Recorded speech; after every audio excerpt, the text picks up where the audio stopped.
I was working at the hospital, cleaning rooms, 10 hours a day, pushing a cleaning cart. It's a janitorial position.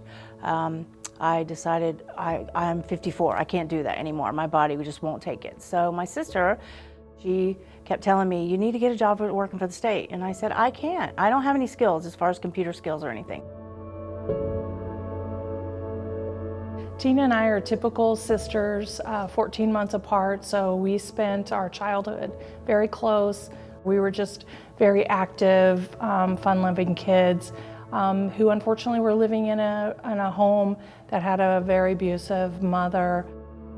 Regina left home, she couldn't take it anymore, and actually moved to Idaho to be raised by my real dad. So I was angry about that, you know, and then the struggles with living at home too.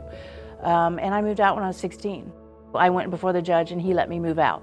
I was just doing my life the best I could. I was coping what I thought was coping. At a young age, I learned to self-medicate. And that kept going through my adult years, where it turned in from alcohol to drugs. And then I started committing crimes for drugs. When her life went astray, I kept in touch with my stepfather on how she was doing. October 10th of 2012, I did my last stint in jail. And that's when I hit my knees and asked God and said, I have nothing left to offer you. I've lost everything. Now, whatever you can do with this body, it's yours. And that's when my successes started happening. I went to a 14-month rehab, and this is where Regina comes in.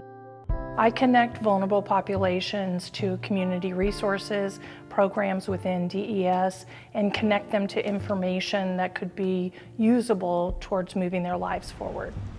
And so I knew from the work that I do that she was working her hardest and making minimal progress towards self-sufficiency.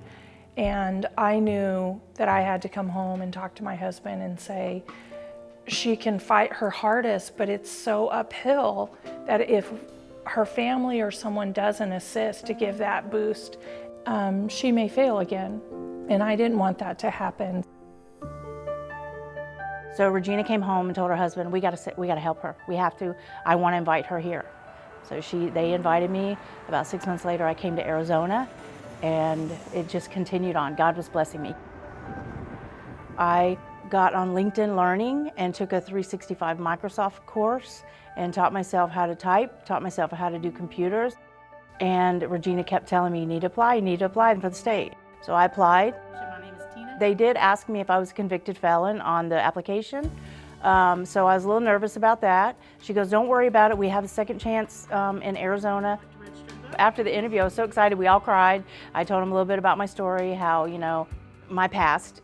And it was like a month later, and I finally got the email where they were offering me the job. We just all cried and celebrated together.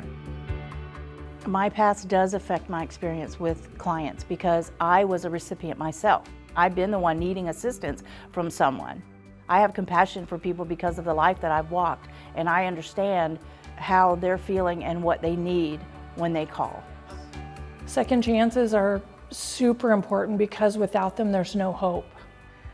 The support and the structure and the programming that DES has done to assist the correctional environments where these individuals are housed to become successful.